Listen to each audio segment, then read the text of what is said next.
Welcome to Short Moral Tales.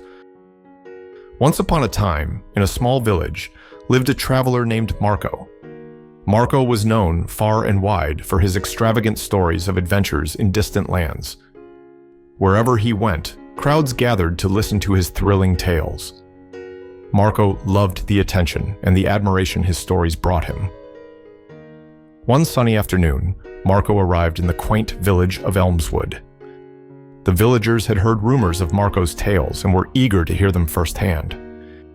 As he settled in the village square, a group of children gathered around, their eyes wide with anticipation. "Tell us a story, Marco," they pleaded.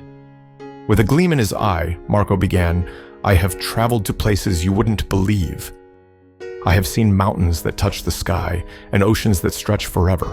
But the most incredible thing I've done is jump farther than anyone else in a faraway land. I won a grand prize for my leap."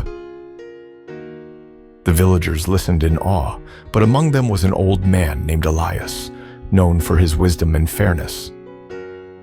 Elias had seen many boastful travelers come and go, and he decided to put Marco's claims to the test. Elias stepped forward and said, "Marco, your tales are indeed impressive, but actions speak louder than words. Why don't you show us your famous jump right here in our village? We have a field perfect for such a demonstration." Marco's face paled. He hadn't expected to be challenged. He stammered, "Well, the conditions were different there. The ground was firmer and the air was just right for jumping. I'm not sure I can replicate it here." The villagers, curious to see if Marco could back up his boasts, encouraged him. "Give it a try, Marco," they cheered. With no way to back out gracefully, Marco reluctantly agreed. He walked to the field, his heart pounding. The villagers followed, eager to witness the jump. Marco took a deep breath, ran as fast as he could, and leaped into the air.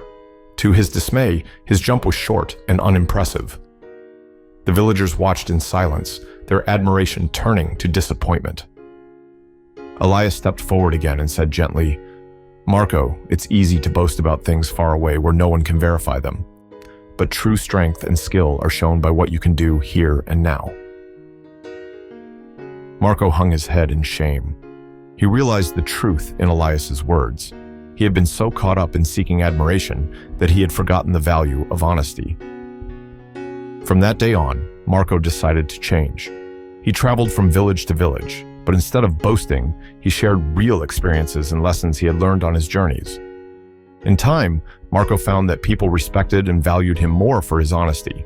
He made genuine friends and discovered that being truthful brought him more happiness than any amount of boasting ever had. Moral of the story. The moral of the story is, honesty is the best policy.